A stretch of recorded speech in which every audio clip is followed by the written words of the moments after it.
Una vez explicado en resumen el método de los ejercicios espirituales, vamos a meditar sobre esta fiesta que hemos tenido hace 2 días, tan importante, la Asunción de la Virgen María, donde se celebra la victoria de la fuerte, de la Madre de Dios, como vence de todo, del pecado y de sus consecuencias. Y como además de ser la mujer fuerte, además resulta que es mi madre, y una muy buena madre, que no me pierde de vista y me quiere más que todas las madres juntas aman a sus hijos, pues esto nos va a llevar a la siguiente conclusión, que no estamos solos ante la lucha contra el mal. La Virgen María, que tiene además en su séquito de servidores a todos los ángeles y a todos los santos, y que tiene una especial influencia maternal sobre su Hijo Rey del Universo, ella está esperando a cada momento que nosotros sepamos pedirle ayuda. Que no pase en nuestra vida, como dijo ella a Santa Catalina Labouré, esos anillos o dedos de donde no salen esos rayos son las gracias que no me piden. A ver si nosotros en nuestra vida le pedimos todas las gracias, a todas horas, ante toda tentación, ante todo dolor, ante toda prueba, que tengamos el hábito, a partir de estos ejercicios, de acudir inmediatamente a ella en cualquier peligro. Y eso sería un precioso propósito espiritual, porque sabemos que si acudimos a ella la victoria es segura, porque Dios nos quiere dar la victoria a través de ella.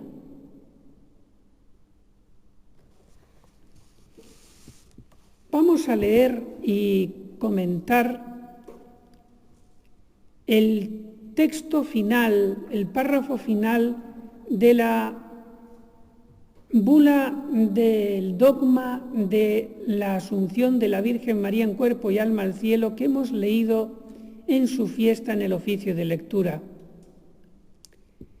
Y dice así, termina Pío XII, la augusta Madre de Dios, unida a Jesucristo de modo arcano,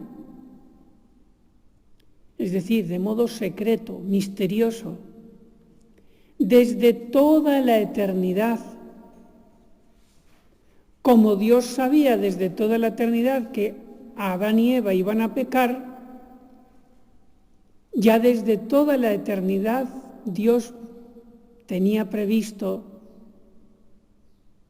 el nuevo Adán y la nueva Eva, la Virgen María.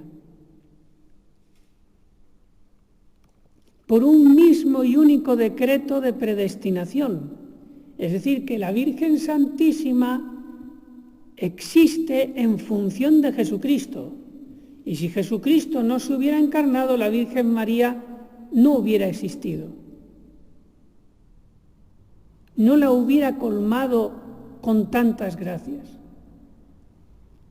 La razón de ser de ella es el nuevo Adán, Jesucristo.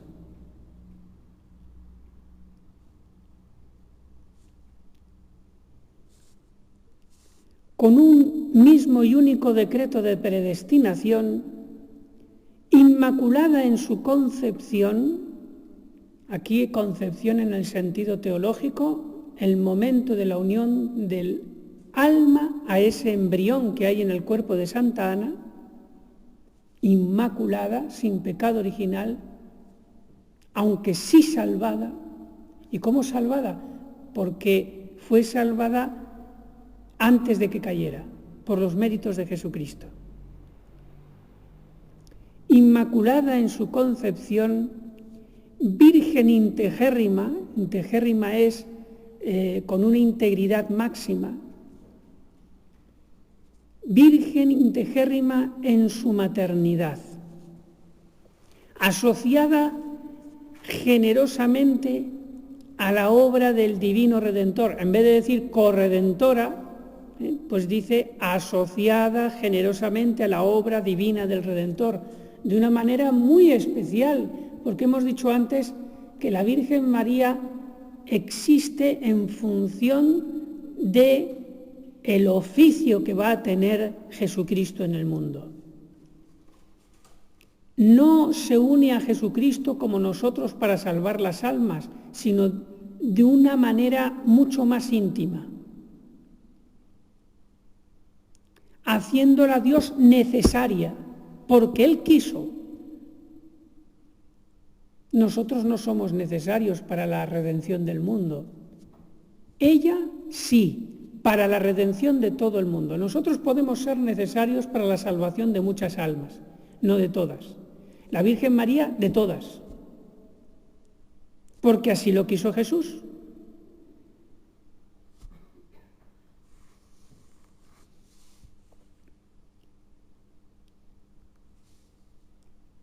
Que obtuvo un pleno triunfo sobre el pecado y sus consecuencias. Y esto lo he subrayado.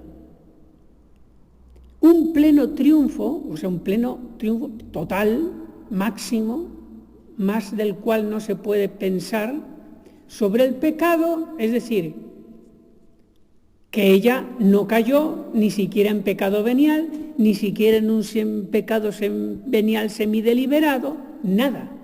Y no solamente respecto al pecado original que no lo contrajo, sino en toda su vida, ni pecado mortal, ni pecado venial deliberado, ni pecado venial semideliberado, nada. Ese es el máximo triunfo sobre el pecado. Y atención, y sobre las consecuencias del pecado. ¿Cuáles son las consecuencias del pecado? La concupiscencia.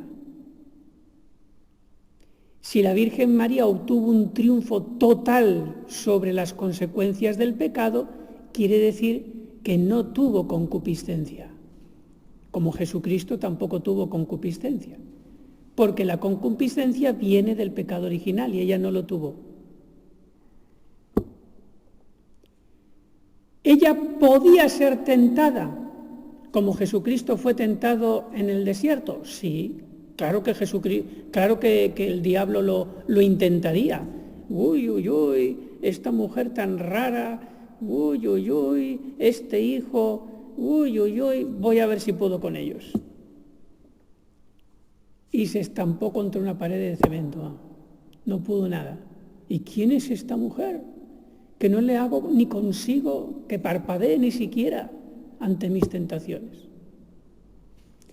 Fue tentada, pero no se sintió tentada porque no tenía concupiscencia.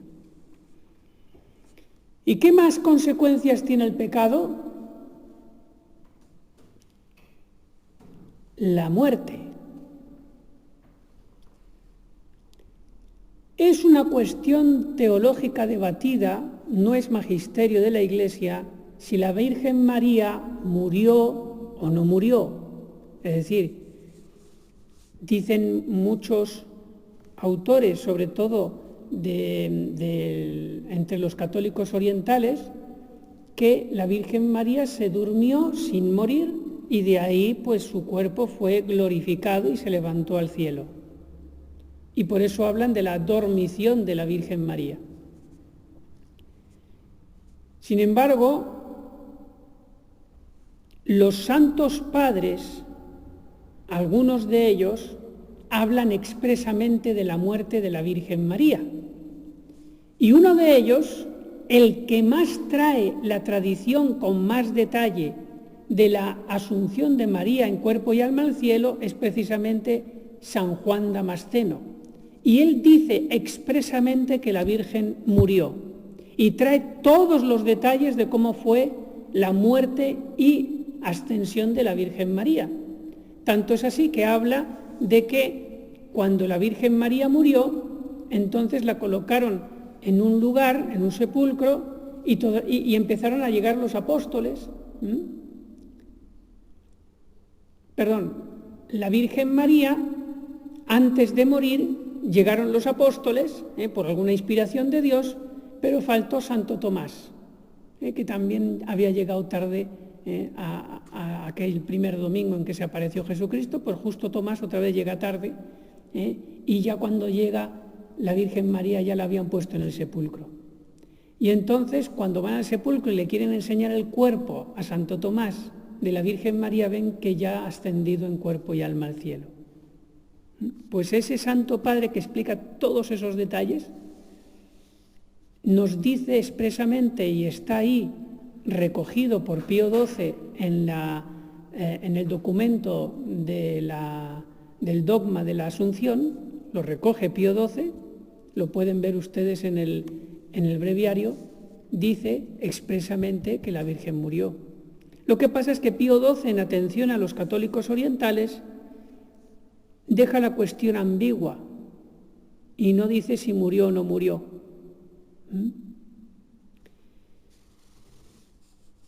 Puede defenderse que murió, aunque morir es una consecuencia del pecado original, porque la Virgen María podría querer, o Dios Padre podía querer, que ella imitara a Jesucristo en la muerte.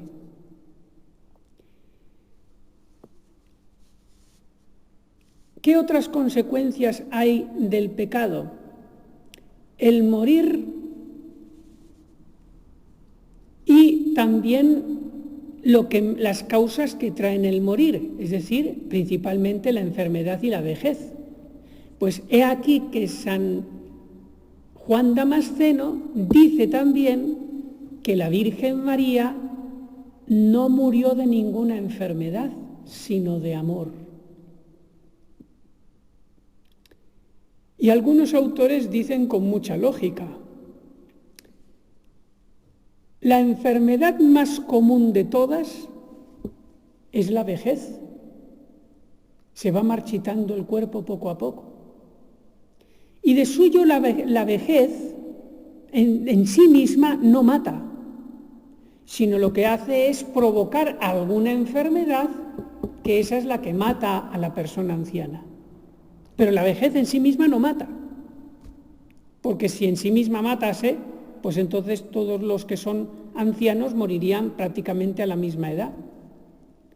Lo que ocurre es que la vejez va provocando un deterioro orgánico, que llega un momento que eso provoca una enfermedad y la persona muere.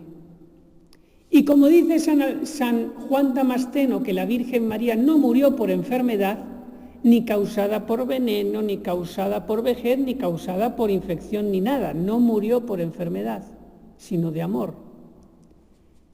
Y la vejez se puede tomar también como una causa de enfermedad.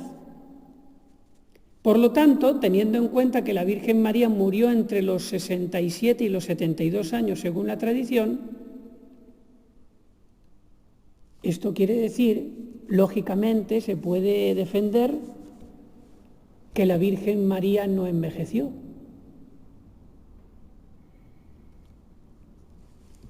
Y por eso, tanto en todas las imágenes más antiguas de arqueología, como también en las mismas apariciones de la Virgen Santísima a los santos, siempre se presenta como una mujer muy joven. Esto tampoco es magisterio, es una opinión teológica, pero tiene mucha lógica. Porque la vejez también es una consecuencia del pecado original. Adán y Eva, si no hubieran pecado, no iban a envejecer. Las enfermedades también son una consecuencia del pecado original. Pues la Virgen María, según Pío XII, triunfó sobre el pecado y sus consecuencias. Triunfó sobre todas las consecuencias del pecado, y esto de una manera total, plena. Luego la Virgen María murió solo de amor. a imitación de Jesucristo. Y sigue Pío XII. Alcanzó finalmente como suprema coronación de todos sus privilegios el ser preservada inmune de la corrupción del sepulcro. Aquí viene la frase ambigua de Pío XII en atención a los católicos orientales. O sea, dice preservada inmune de la corrupción del sepulcro, pero da la impresión, no es que lo diga al pie de la letra, pero da la impresión de que Pío XII sostiene que la Virgen María estuvo en el sepulcro, pero no lo dice claro. Y a una persona solamente la ponen en el sepulcro cuando está muerta, no cuando está viva. El ser preservada inmune de la corrupción del sepulcro y a imitación de su Hijo vencida a la muerte, claro, no dice cómo la vence, si después de morir o no, vencida a la muerte, ser llevada en cuerpo y alma a la gloria celestial. Para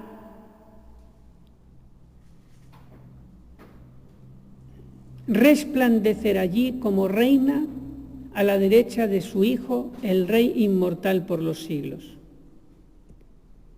con toda la potencia y el poder que esto supone.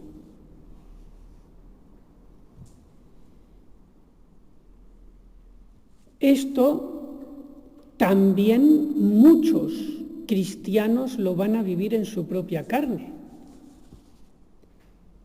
No solamente después de morir van a resucitar, sino que a muchos, dice San Pablo, les va a tocar que sin morir será glorificado su cuerpo y elevado a los aires al encuentro del Señor. Y por eso dice San Pablo que no moriremos todos, porque en el fin del mundo los justos que estén vivos, en vez de morir tendrán esa transformación. Si tenemos a la Santísima Virgen María como reina, al lado del Rey, a su derecha, con todo el poder, con una visión intelectual desde el cielo que le permite no perder de vista a ninguno de sus hijos, por más que seamos millones, esperando a ver el más mínimo gemido que salga de nuestro corazón pidiendo ayuda para socorrernos. Porque Dios ha determinado que sin ese gemido de petición de ayuda a la Virgen otorgará menos gracias. Y puede ser que muchas veces esas gracias eficaces que me harán vencer no me las des si no es a través de la Virgen. Y la Virgen María, que es madre, aunque esté en el cielo y no puede sufrir, pero de alguna manera especial, como diría yo, le da pena de que no le pidamos, sabiendo ella que si le pedimos, inmediatamente nos va a socorrer y nos va a hacer vencer. Hija mía, en esa tentación donde caíste, ¿por qué no acudiste a mí? Si yo enseguida te hubiera dado la gracia para vencer, ¿por qué no acudiste a mí? Ese es, entre comillas, el dolor que tiene la Santísima Virgen. Ella no sufre en el cielo, pero es algo misterioso que diríamos, le impresiona a la Virgen, se compadece, de que no acudan a ella para que ella dé esas gracias que tiene preparadas para los que acuden a ella. Por eso, acuérdate de aquella preciosa oración, el bendita sea tu pureza, que acaba así: no me dejes, madre mía. ¿Cómo ella va a quedar con los brazos cruzados si tú le dices eso? No me dejes, madre mía. En un momento de turbación, cuando estoy a punto de estallar y encararme con todos y chillar de rabia, no me dejes, Madre mía. En un momento de desaliento que parece que no puedo más, no me dejes, Madre mía. No me dejes, Madre mía. Y puedes estar segura de que ella, ante esa invocación, te dará la gracia eficaz para vencer de todas las tentaciones y de todos los enemigos. Pero como no nos acordamos, ¿y por qué no nos acordamos? ¿Es que acaso pensamos que la Virgen María no es buena? Claro que lo sabemos, eso no lo dudamos. ¿Es que acaso entonces pensamos que o dudamos que la Virgen María no nos quiera? Claro que nos quiere, no lo dudamos, eso tampoco lo dudamos.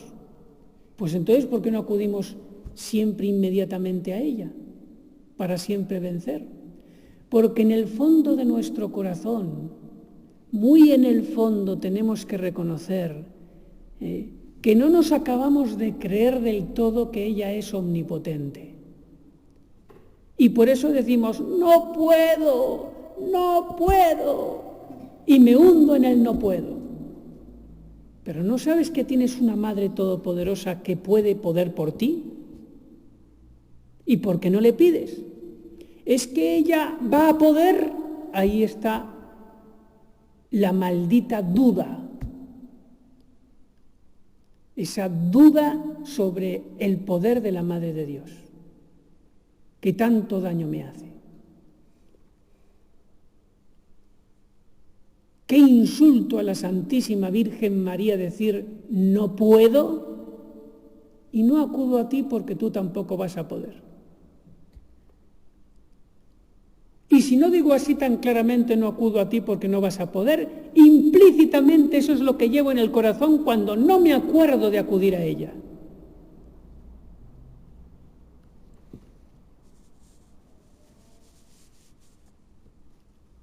Le voy a poner un ejemplo. Imagínese un soldado que se presenta en batalla y tiene ante él 20 personas a 50 metros que solamente están armadas con un cuchillo y están dispuestos a correr para echarles encima y matarlo.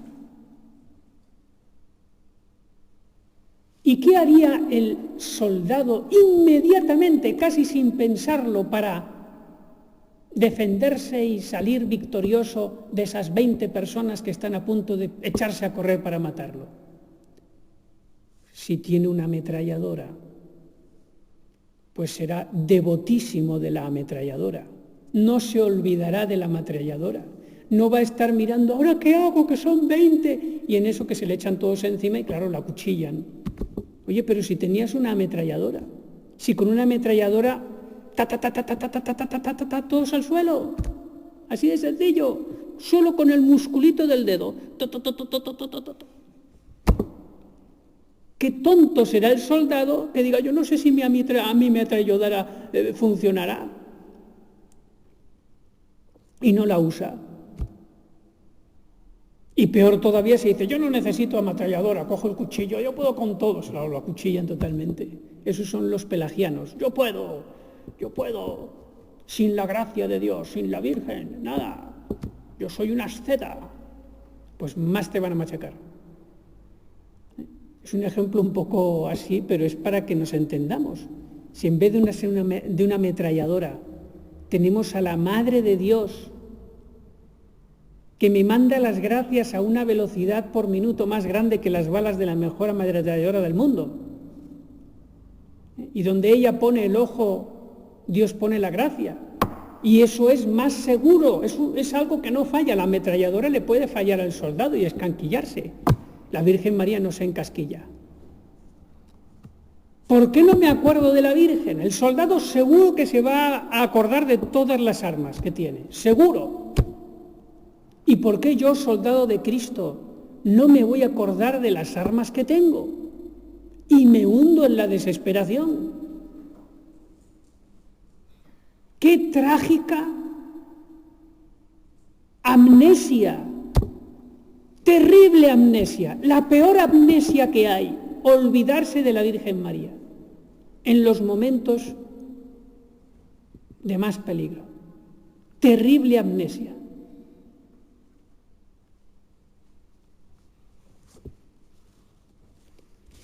Y voy a terminar, un poquito, leyéndote lo que hizo la Virgen María con un borracho. Irlanda, siglo XIX. Hambre y analfabetismo eran los signos de la pobreza del cuerpo y el espíritu. Matt Talbot nació en 1856. Era el segundo de 12 hijos, padre de Matt, descargador de muelle. Era alcohólico su padre. Matt recibió su única educación humana y religiosa de los hermanos de la doctrina cristiana de Dublín.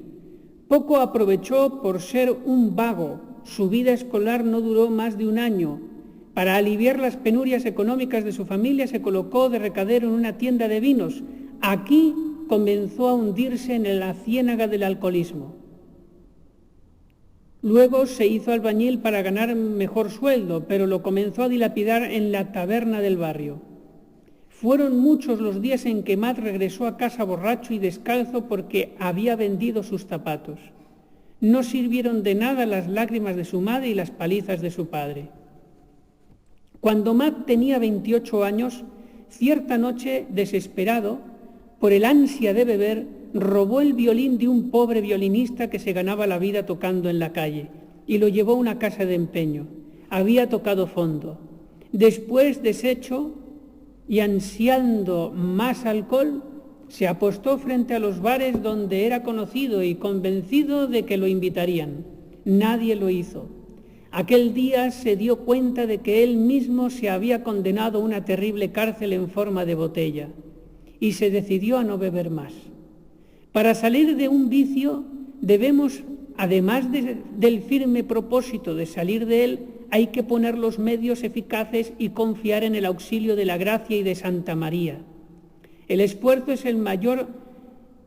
mayor en los comienzos por estar el vicio más vivo, pero si se persevera en la lucha, poco a poco la virtud se fortalece. Así le ocurrió a Matt. Los primeros 90 días de abstinencia fueron descritos por él como los más penosos de su vida. Para evitar la tentación asistía diariamente a la Santa Misa y antes y después del trabajo, y suplicó a la Virgen María ayuda en su lucha por la salud y la santidad. Con lo difícil que es salir del alcoholismo, es dificilísimo. El resto de su vida transcurrió en penitencia y oscura santidad. Dormía poco, su comida era muy frugal, se levantaba a las 2 de la madrugada y hacía oración hasta la hora de ir a la primera misa diaria. No importaba el tiempo que hiciera, esperaba de rodillas rezando el rosario hasta que abrían la puerta de la iglesia. Trabajando en un almacén de maderas, de su sueldo ganaba para sí lo justo necesario y lo demás lo hacía llegar a las misiones.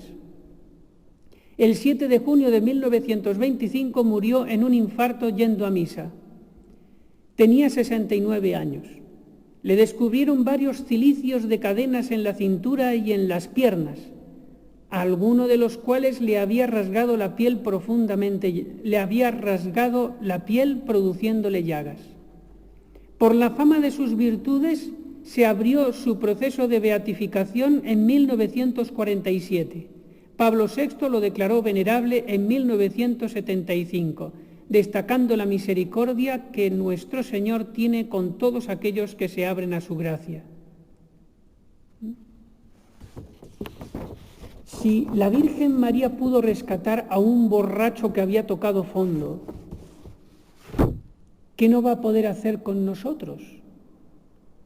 Aunque tengamos la borrachera de la ira, la borrachera de la voluntad propia, voluntad propia, la borrachera de la pereza, la borrachera del desaliento, la borrachera de la soberbia. Por más que toque fondo, si empiezo a acudir a la Santísima Virgen María, puedo llegar a ser un gran santo. Confiemos en ella, acudamos a ella, acordémonos que ella está a nuestro lado. Y todo será posible. Que nadie diga no puedo.